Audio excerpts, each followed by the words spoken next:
Karibu katika tafakari ya siku. Leo kanisa linafanya sherehe kubwa ya mwili na damu ya Bwana wetu Yesu Kristo. Masomo yanayotuongoza katika siku ya leo, somo la kwanza linatoka katika kitabu cha Kumbukumbu la Torati, sura ya 8 aya ya 2 hadi ya 3, ya 14 hadi ya 16. Somo la pili ni waraka wa kwanza wa Mtume Paulo kwa Wakorinto, sura ya 10 aya ya 16 hadi ya 17. Na injili ni ya mwinjili Yohane, sura ya 6 aya ya 51 hadi 58. Ndugu wapendwa, leo kanisa linaadhimisha kwa furaha kubwa sherehe ya mwili na damu ya Bwana wetu Yesu Kristo, yaani Corpus Christi. Leo tunasherekea uwepo wa Yesu wa daima kati yetu katika sakramenti ya Ekaristi Takatifu. Leo naomba nitafakari nanyi ujumbe huu.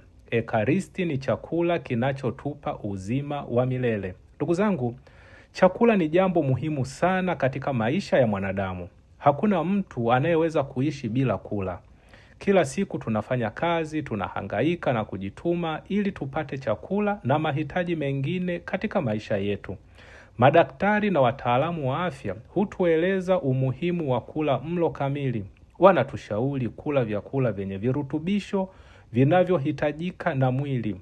Mtu asipokula vizuri au akipuuzia masharti ya afya, mwili wake huanza kudhoofika, magonjwa huongezeka, nguvu hupungua, na wakati mwingine hali hiyo inaweza kusababisha hata kifo. Kwa maneno mengine, chakula si anasa, ni hitaji la msingi kwa maisha ya mwanadamu. Katika somo la kwanza, Musa anawakumbusha Waisraeli jambo hilo. Walipokuwa jangwani, walifika mahali ambapo chakula kilikwisha. Walikuwa wameishiwa uwezo, nguvu zao hazingeweza kuwasaidia. Walikuwa katika hatari ya kufa kwa njaa. Lakini Mungu hakuwatelekeza. Kwa upendo wake aliwalisha kwa mana kutoka mbinguni, chakula ambacho hawakukijua wala kukitarajia. Mungu aliwalisha na kuwapa nguvu za kuendelea na safari yao kuelekea nchi ya ahadi. Kupitia tukio hili tunajifunza kuwa Mungu anajali maisha yetu. Anajali mahitaji yetu ya kimwili. Anajali afya zetu, chakula chetu, kazi zetu na mahitaji yetu yote ya kila siku. Lakini Musa anatoa fundisho kubwa zaidi anaposema, mwanadamu haishi kwa mkate tu, bali kwa kila neno linalotoka katika kinywa cha Mungu. Hapa ndipo tunafika kwenye kiini cha sherehe ya leo. Mwanadamu si mwili tu, mwanadamu ana roho pia. Na kama mwili unavyohitaji chakula ili uendelee kuishi, roho nayo inahitaji chakula ili ibaki hai. Tatizo ni kwamba mara nyingi tunatumia muda mwingi kutunza miili yetu kuliko roho zetu. Tunajali tunachokula, afya zetu, mwonekano wetu, lakini mara nyingi tunasahau kuuliza swali hili. Je, roho yangu inalishwa na nini? Ndio maana Yesu katika injili ya leo anatuambia, mimi ndimi mkate ulio hai ulioshuka kutoka mbinguni. Mtu akila mkate huu ataishi milele. Yesu anatufundisha kwamba kuna njaa kubwa zaidi kuliko njaa ya kimwili. Kuna njaa ya kiroho, kuna kiu ya Mungu ndani ya mioyo ya wanadamu ambayo haiwezi kutoshelezwa na fedha, mali, mafanikio au starehe za dunia. Ni Kristo peke yake anaweza kuishibisha hiyo njaa.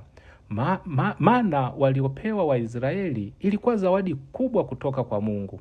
Lakini walikula mana, baadaye walikufa. Lakini Ekaristi ni zaidi ya mana. Katika Ekaristi tunampokea Yesu mwenyewe.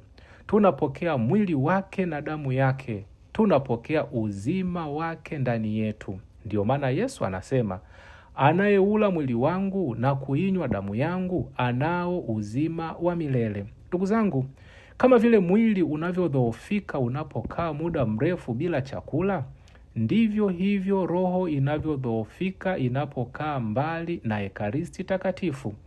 Tunapoacha sala, tunapoacha komunyo takatifu, imani yetu huanza kupoa, upendo kupungua, nguvu ya kushinda majaribu hupungua, na taratibu roho inaanza kudhoofika. Lakini pia kanisa linatufundisha kwamba Ekaristi ni zawadi takatifu sana kiasi kwamba hatupaswi kuipokea bila kujiandaa. Mtakatifu Paulo anaonya kwamba anayepokea mwili wa Kristo pasipo kustahili anajiletea hukumu juu yake mwenyewe. Ndiyo maana kabla ya kupokea komunyo takatifu tunapaswa kuchunguza dhamiri zetu, kutubu dhambi zetu, na pale inapohitajika pokea sakramenti ya upatanisho. Komunyo si desturi tu ya kufanya kila Jumapili au kila siku unapoenda kanisani. Komunyo ni kukutana na Kristo aliye hai, ni kumkaribia Mungu ndani ya maisha yetu. Lakini tunapompokea Yesu kwa imani na moyo safi, matunda yake ni makubwa sana. Kwanza, tunaunganishwa na Kristo mwenyewe. Yesu anakaa ndani yetu na sisi ndani yake. Tunapata nguvu za kiroho, faraja katika mateso na tumaini katika nyakati za giza. Pili, tunaunganishwa sisi kwa sisi. Ndicho anachosema Mtakatifu Paulo katika somo la pili. Kwa kuwa mkate ni mmoja, sisi tulio wengi tu mwili mmoja. Ekaristi hujenga umoja wa kanisa. Inatukumbusha kwamba sisi ni familia moja ya Mungu. Haiwezekani kumpokea Yesu katika komunyo takatifu na wakati huo huo kuendelea kuishi katika chuki, visasi, mgawanyiko na kuto kusameheana. Tunapokula mkate mmoja wa uzima, tunaitwa kuwa moyo mmoja, familia moja na kanisa moja. Leo basi tunapoadhimisha sherehe hii kubwa ya mwili na damu ya Bwana wetu Yesu Kristo, tujiulize maswali haya. Je, ninajali afya ya roho yangu kama ninavyojali afya ya mwili wangu? Je, ninatambua thamani ya Ekaristi katika maisha yangu? Je, ninajiandaa vizuri ninapokwenda kumpokea Yesu katika komunyo takatifu?